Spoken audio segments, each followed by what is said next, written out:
বাগান করতে তো আমি ভীষণ ভালোবাসি, তাই তাইওয়ানে আসার পর আমি আবার ছাদ বাগান করা শুরু করে দিলাম। ছাদ বাগানের জন্য নদীর পাড় থেকে মাটি নিয়ে, আমাদের বাড়ির পাশেই একটা ছোট্ট নদী রয়েছে, এই নদী থেকে কিছুটা মাটি তুলে নিয়ে এসেছি আর কয়েকটা চারা কিনে নিয়ে এসেছি। এই গাঁদা চারা আর তার সঙ্গে আরো কয়েকটা চারা নিয়ে এসেছি। অনেকগুলো চারা তোমাদের দেখিয়েছি, আরো দেখাবো কি কি চারাগুলো রয়েছে। তো আজকে এই মাটি দিয়ে টবের মধ্যে চারাগুলো বসাবো।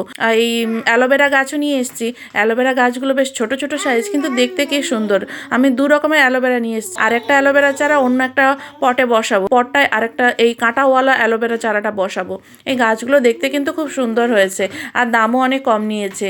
4টে গাছ মাত্র $100 নিয়েছে, ওই ভারতীয় টাকায় 300 টাকার মতো দাম পড়ে। 3টে চারা এই টবের মধ্যে লাগাবো। এই টবটা একটু বড় সাইজ ছিল, টবের মধ্যে লাগাবো। আর এই যে দেখো, মেয়েকে নিয়ে ছাদে এসেছি বলে মেয়ে ছাদের মধ্যে চিৎকার করছে, খেলাধুলো করছে আর গাছের পাতা ছিঁড়ছে। ও যে কি দুষ্টুমি করে, ওর ভয়ে ভয়ে আমি গাছগুলোকে রাখি।